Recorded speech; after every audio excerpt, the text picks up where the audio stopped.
మీ ఏం IT AI job అయితే join next it challenge. Job తెచ్చుకోండి, 5 లక్షలు తీసుకోండి. యాక్చువల్లీ బిగ్ బాస్‌లోనే కొన్ని టాస్క్‌లు ఉంటాయి. యాహ్! మేము వెళ్ళే దాంట్లో ఒక టాస్క్ ఉంది. కెప్టెన్సీ కంటెండర్లు అయిపోయారు. ఓకే. నీ టాస్క్‌ని ఇప్పుడు వేరే వాళ్ళు ఆడాలి, సెలెక్ట్ చేసుకోవాలి ఆ పర్సన్‌ని అని అంటారు. హ్మ్. ఇప్పుడు ఆ టాస్క్ ఆడాలి. ఏం చేస్తారు మీరు? అది చెప్తున్నా. ఫ్రెండ్‌షిప్ వేరు, ఆ! టీమ్ వర్క్ వేరు. టీమ్ వర్క్ కాదు ఇది ఇక్కడ. హ్మ్. నీది నీ నీ గేమ్‌ని ఇంకొకరు ఆడాలి. ఆడితేనే నువ్వు కెప్టెన్ అవుతావు. ఒక పొటెన్షియల్ పర్సన్ ఆ! నన్ను రిప్లేస్ చేసి నాలాగా ఆడగలగడు అన్న ఒక కంటెస్టెంట్ నాకు ఒక ఒపీనియన్ క్రియేట్ అవుతుంది. అక్కడికి వెళ్ళినాక మనకు అర్థమవుతుంది కదా! అతనికి చాయిస్ ఇస్తా. మరి అది ఫ్రెండే కదా ఆడేది. ఫ్రెండ్ కాదు. ఫ్రెండే చాలా తప్పు. ఆడతాడు. అది చెప్తున్నా ఇక్కడ. హ్మ్. ఇప్పుడు నేను ఒక క్రికెట్ ప్లేయర్‌గా నేను ఒక టీమ్ లీడర్‌గా ఉండేవాడిని. హ్మ్. ఓకే. హ్మ్. నేను కెప్టెన్ కాలేజ్‌లో. హ్మ్. ఓకే. ఇప్పుడు నేను నాకు టీమ్ కెప్టెన్‌గా ఉన్నప్పుడు నేనేం చేసేవాడినంటే హ్మ్. ఎదురుగుండా టీము ఎలా ఉంటుందో దాని ఒక ఐడియా వస్తది కదా! దాంట్లో బౌలింగ్ స్ట్రెంత్ ఎలా ఉంది, బ్యాటింగ్ స్ట్రెంత్ ఎలా ఉంది, ఆ సిట్యుయేషన్ తగ్గట్టు ఏం చేసేవాడినంటే హ్మ్. ఈ టీమ్ మెంబర్స్ అందరూ నా ఫ్రెండ్స్ కాదు. Hmm. These are best players what I picked up. Okay. ఆ సిట్యుయేషన్ తగ్గట్టు స్ట్రాటజీ వేసి అరే నా ప్లేస్‌లో నేను ఒక ఓపెనర్ ఓకే ఇతను ఫేస్ బౌలర్ వస్తున్నాడు అనుకో నేను ఓపెనింగ్ తీసుకుంటా స్టాండ్. హ్మ్. ఇతను యార్కర్ వేస్తాడు లేకపోతే ఓవర్ ద వికెట్ వేస్తాడు లేకపోతే అరౌండ్ ద వికెట్ వేస్తాడు. నాకు ఈ స్ట్రెంత్ ఉంది. నేను ఈ బౌలర్‌ని హ్యాండిల్ చేయగలనప్పుడు నేను వెళ్తా. హ్మ్. నేను హ్యాండిల్ చేయలేనురా ఈ టైప్ ఆఫ్ అటాక్ వస్తుందన్నప్పుడు Hmm. నా ప్లేస్‌లో నన్ను రిప్లేస్ చేసి who can perform very good అని అతన్ని పంపిస్తా. Hmm. He need not be my friend. అంతే సింపుల్. హ్మ్. హ్మ్. That's it. Nice bro. బాగుంది. కోపిష్టి మనిషి అని మీరే అన్నారు కదా! యెస్. అంటే కోపిష్టి అంటే? ఇప్పుడు ఉదాహరణకి మీరు టక్‌మని ఎక్కడన్నా ఉమ్మూసేశారు. హ్మ్. నా పిచ్చి కోపం వచ్చేస్తది. హ్మ్. చెత్త పడేశారు. హ్మ్. పిచ్చి కోపం వస్తది. హ్మ్. ఓకే. ఇలా మీరు ఏదైనా తప్పులు చేస్తున్నారనుకో హ్మ్. మనకు సోషల్ లివింగ్ క్రీచర్ మనం. హ్మ్. స్వచ్ఛ భారత్ అనే ఎందుకొచ్చింది ఆ మూవ్‌మెంట్? హ్మ్. ప్రపంచ దేశాలు ఎలా చూస్తున్నాయి మనల్ని? హ్మ్. మనం డర్టీ అని చూస్తున్నారు. హ్మ్. నువ్వు ఒక భారతీయుడివై ఉండి మనం ఒక భారతీయులమై ఉన్నప్పుడు హ్మ్. మనకి నైతిక బాధ్యత ఏంటంటే సమాజంలో ఎలా బతకాలనేది కొన్ని మన కట్టుబాట్లు ఉండాలి. హ్మ్. అవి లేకుండా ఇష్టం వచ్చిన బతుకుతా నేను అన్అకౌంటబుల్ బతుకుతా అంటే కుదరదు. హ్మ్. నా దృష్టిలో అయితే. ఓకే. కోపం వస్తది. ఓకే. నీ లైఫ్ నువ్వు బతకడానికి నీకు రైట్ ఉంది. హ్మ్. You have all the rights. హ్మ్. కానీ పక్కనోడి లైఫ్‌ని ఎఫెక్ట్ చేసే రైట్ మనకి లేదు. చాలా ఓకే. సింపుల్. అలా ఏం జరిగినా సరే కోపం వస్తది. ఓకే. అంటే ఎళ్ళేవాడు ప్రతి ఒక్కడిని కొట్టను. కొడితే నేను ఎర్రగడ్డలో ఉంటా. అలా చేయకూడదు. ఆ! ఎలా ఉండాలంటే ఉదాహరణ మీరు ఉన్నారు శివ. ఆ! పొరపాటున ఎవడొచ్చి మిమ్మల్ని గుద్దేసి వెళ్ళిపోయాడు. ఆ! వెంటనే పట్టుకొని కొడతా. ఆ! కొట్టాలా వద్దా? అవును. కొట్టారు. మీరు ఎళ్తున్నారు. వచ్చేసి ఎవడో ఎల్ భాష యూజ్ చేశాడు. హ్మ్. కొడతామా? లేకపోతే వద్దు బ్రదర్ చెప్తామా? చెప్పం కదా! కానీ అంటారు కదా! ఫస్ట్ కొట్టడం తప్పు. ఫస్ట్ కొట్టకూడదని. ఆబ్వియస్‌గా సొసైటీ అలా చెప్తది. అది చెప్పట్లా. ఆ! ఆ కోపం ఎనక ఉన్న కారణం బలమైందైతే కొట్టొచ్చంటారా? జస్టిఫైబుల్ అంటే అది చెప్తున్నాను కదా! ఎదుటి మనిషి గౌరవం అనేది తన చేతుల్లో ఉంటది. తను ప్రవర్తించే విధానంలో ఉంటది. ఓకే. చాలా సింపుల్ లాజిక్ అంతే. మీరు ఆడిషన్ ఏం పెట్టారు బ్రో వీడియో? మాస్తోనే ఉన్నా. మస్త్ ఏం యాహ్! పెట్టారు? ఏం మాట్లాడారు? ఎందుకు బిగ్ బాస్? ఆ! నేనేంటి? హ్మ్. ఇదే మాట్లాడా. ఇదే ఏం చెప్పారు చెప్తారా? హలో బిగ్ బాస్ అని మొదలుపెట్టా. ఆ! ఓకే. అంటే ఇప్పుడు ఎగ్జాక్ట్‌గా ఆ రోజు నేను స్క్రిప్ట్ రాసుకుంది కాదు కాబట్టి ఆ టైంలో ఏం ఫ్లో వచ్చింది అది మాట్లాడాను ఓకే. కాబట్టి ఓకే. ఆబ్వియస్‌గా ఓకే. ఓకే. నా దగ్గర వీడియో ఉంది నేను చూపిస్తాను. ఆ! Whether you like it or not you just see it. ఆ! నేను అదే చెప్పాను. డిస్సాటిస్ఫాక్షన్ ఎందుకుంది? గత 3 సీజన్ నుంచి తెలుగు బిగ్ బాస్ అనే ఒక డౌట్ వచ్చింది ఒక సీజన్ అయితే. హ్మ్. ఒక సీజన్ అయితే ఏంటి ఇది సింపతి కార్డ్ ఇయన్నీ అరే సింపతి యూజ్ ప్రతి ఒక్కడు విన్నర్ అయిపోతే నిజంగా గుడిమెట్ల మీద ఉన్నోడికి బిగ్ బాస్ ట్రోఫీ ఇచ్చి వెళ్ళిపోవాలి అంతే మనం. ఆ! కాదు కదా! ఆ! Winner should get an opportunity. హ్మ్. ఇప్పుడు నేను క్రికెట్‌లో ఉన్నప్పుడు నాకు పక్కన నా క్లాస్‌లో నా ఫ్రెండ్ చాలా క్లోజ్‌గా ఉన్నవాడు. హ్మ్. వాడి మీద నాకు ఎంత ఎంపతి, సింపతి ఉండాలి. హ్మ్. అతనికి ఇస్తే నా టీమ్ ఓడిపోద్ది కదా! హ్మ్. హ్మ్. లేదు అన్‌బయాస్డ్‌గా ఉండాలి. అంతే హ్మ్. సింపతి. సింపతి ఎప్పుడు వర్క్ అవ్వదు. నిజంగా జెన్యూన్‌గా బలమైన కారణం ఉన్నప్పుడు ఒకరి మీద సింపథైజ్ చూపించాలంటే తప్పు లేదు. ఓకే. అది ఏ ఎమోషన్ అయినా చాలా బలమైన రూట్ ఉండాలి కోసం ఉండాలి. హ్మ్. అంతే. అదే ఏం పెట్టారు? అంతే ఇదే పెట్టారు. ఇలా మీకు అనిపించినవి బిగ్ బాస్ గురించి చెప్పారు. ఇదే మీ చెప్పాను. గురించి మీ మీరు పేరేంటని అడిగారు. ఆ! ప్రస్తుతానికి హృదయం ఉన్న మానవుడిగా నా పేరు హృదయమానవ్. ఆ! తల్లిదండ్రులు పెట్టిన పేరు. ఆ! నేను లైఫ్ తర్వాత క్రియేట్ చేసుకోబోయే పేరు ముందు ముందు చూస్తారని చెప్పా. ఓకే. ఈ అడ్రెస్ అంటారా? భారతీయుడిని. ఇలాగే సేమ్. ఆ! ఆ! ఇక రేపు ఆ హౌసే నా అడ్రెస్ అవ్వబోతుంది. ఆ! నిజమైన యాక్చువల్లీ నికార్సైన మీకు అడ్రెస్ ఇచ్చింది బిగ్ బాస్ అగ్ని పరీక్ష. ఆబ్వియస్‌గా I am very obliged to that. ఇప్పుడు ప్రెజెంట్ అది చెప్పుకున్నా కూడా పెద్ద ఇదే కాదు. యాహ్! బ్రో. మీ ఇన్‌ఫ్లుయెన్సర్ అని టాపిక్ రైజ్ చేసింది మీరే కదా! యెస్.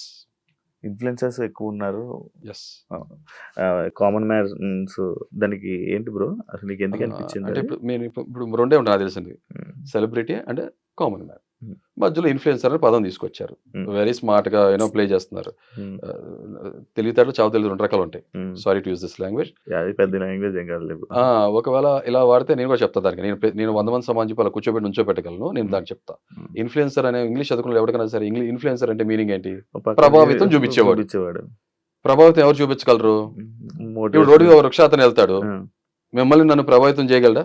చెప్తే వింటాం మన మాట.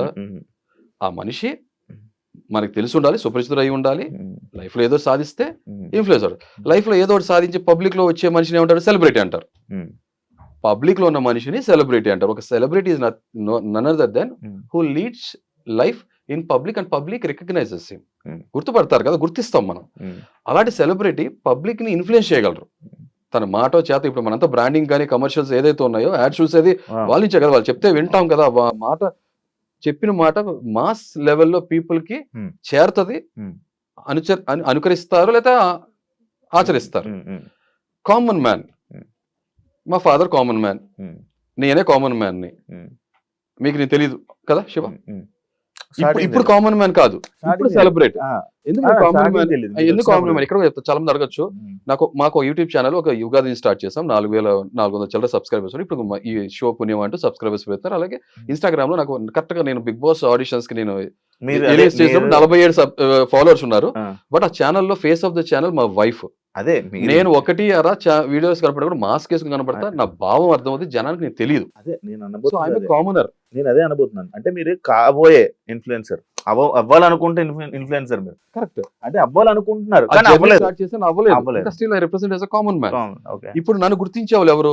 బంధుమిత్రులు, సొసైటీలో, సమాజంలో, సొసైటీ ఉండే కాలనీలో గుర్తిస్తారు, లేదా వర్క్ ఎన్విరాన్మెంట్ లో గుర్తిస్తారు. వాట్సాప్ స్టేటస్ పెడితే వాట్సాప్ ఫోన్ కాంటాక్ట్ మీకు తెలుసు, మోస్ట్లీ వాట్సాప్ స్టేటస్ పెట్టాను. ఈ సోషల్ మీడియా జర్నీ వచ్చిన తర్వాత వాట్సాప్ స్టేటస్ చూస్తానా, ఈ స్టేటస్ పెడుతున్నా, చూడను కూడా. ఎందుకంటే నేను పక్కన జీవితం తొంగి చూడటం ఇష్టపడను.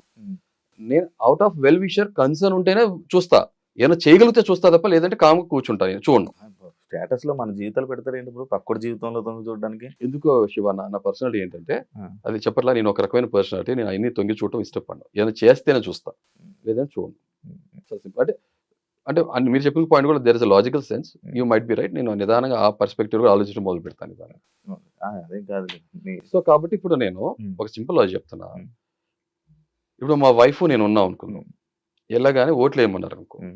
మా wife at least face of the channel ఉన్నారు కాబట్టి 4400 చిల్లర ఉన్నారు కాబట్టి కనీసం 100 మంది ఓట్లు వేస్తారు. నాకు ఎవరు వేస్తారు ఓటు? ఎవరు వేయరు. మా అయితే అంటే ఒక ఛానల్ పర్స్పెక్టివ్ చెప్తున్నాను. సో సెలబ్రిటీస్ అనేది వాళ్ళ స్థాయి, వాళ్ళ చరిష్మా, వాళ్ళ చామ్ బట్టి పెద్ద సెలబ్రిటీస్, చిన్న సెలబ్రిటీస్ ఉంటారు. ఈ ఇన్ఫ్లుయెన్సర్స్ అనేవాళ్ళు సోషల్ మీడియా నుంచి వచ్చిన వాళ్ళే కదా. డిఫరెంట్ మీడియాస్ ఎప్పటికప్పుడు కాలక్రమేణా మారుకుంటూ వచ్చినాయి కదా. Print media, electronic media, media. ఇప్పుడు సోషల్ మీడియా చాలా పవర్ఫుల్ కదా. సో వీళ్ళందరూ ఇన్ఫ్లుయెన్సర్స్ అంటే పబ్లిక్ వాళ్ళు చూస్తారు కదా, తెలుసు కదా, గుర్తిస్తారు కదా. సో అంతే, ఇన్ఫ్లుయెన్సర్ అంటే నా దృష్టిలో ప్రభావితం చూపించేవాడు కాబట్టి ఓట్లు కూడా ఇన్ఫ్లుయెన్స్ చేయగలరని నా ఉద్దేశం. అదే ఇప్పుడు ఇన్ఫ్లుయెన్సర్స్ ఉన్నారు, ఇన్ఫ్లుయెన్సర్స్ మోస్ట్లీ ఉన్నారు. ఇన్ఫ్లుయెన్సర్స్ ఇప్పుడు ఒక టాపిక్ ని రైస్ చేయగానే ఇంకొక పర్సన్ వచ్చి, ఒక ఫీమేల్ కంటెస్టెంట్ వచ్చి, లేదు కామనర్ అని చెప్పి గుంపులో గోవింద అని చెప్పి మసాలా కలిపేసి నా పేరుతో కలిపేసి మేమేమన్నా. నా తర్వాత తెలిసిందంటే ఆ పర్సన్ కూడా 11,000 మంది ఫాలోవర్స్ ఉన్నారని తెలిసింది. ఓకే అంటే సో ఈ అంటారు సార్, మనం ఇల్లు కాలితో ఒకరికి వచ్చి చలిమంట వేసుకున్నాడు అన్నట్టు అలా ఉంది. యాక్చువల్ ఎక్కువ మంది ఇన్ఫ్లుయెన్సర్స్ ఉన్నారా, ఎక్కువ మంది కామనర్స్ ఉన్నారు? ఎక్కువ మంది ఇన్ఫ్లుయెన్సర్స్ ఉన్నారు. అది లాక్స్ లో ఉన్నాయి, థౌజండ్స్ లో అనేవాడి. ఇదే మా చెప్తాను. ఇప్పుడు మా వైఫ్ వచ్చి ఉంటే నేను ఇన్ఫ్లుయెన్సర్ అనేవాడిని, నో మ్యాటర్, అంతే. అది 4000 మంది 47 మంది ఉన్నా కూడా ఇన్స్టాగ్రామ్ ఇన్ఫ్లుయెన్సరేగా. స్టార్టింగ్ మీరు స్టేజ్ ఎక్కగానే రెడ్ లేవగానే ఒక వెళ్ళిపోతాను అనుకున్నారా? చెప్పట్లా, నేను బిగ్ బాస్ కోసం పుట్ల. నాకు ఒక లైఫ్ ఉంది, కొత్త జీవితం మొదలు పెట్టా, ఒక ట్రాన్సిషన్ ఫేజ్ లో ఉన్న, కొత్త ప్రయాణం, కొత్త పర్పస్ ఆఫ్ లైఫ్ ఏంటని చెప్పి మొదలు పెట్టినప్పుడు వెళ్ళాను బిగ్ బాస్. నాకు నిజంగా ఇన్నిసార్లు అందరి దగ్గర చెప్తున్నా, నాకు అగ్ని పరీక్ష కన్నా కూడా ఆపద్ బాంధవుడిలాగా వచ్చిన ఒక అవకాశం. నేను నిజంగా డిజర్వింగ్ పర్సన్ అయితే అవకాశం ఇస్తారు, వచ్చింది. ఇప్పుడు నా గమ్యం దాంతో రాసి పెట్టలేదు, నాకు నా జర్నీ లేదనుకుంటే వెళ్ళిపోవాల్సి వచ్చేది, అంతే. Simple logic. ఫైనల్ గా బ్రో, మీకు ఓట్లు వేయాలా?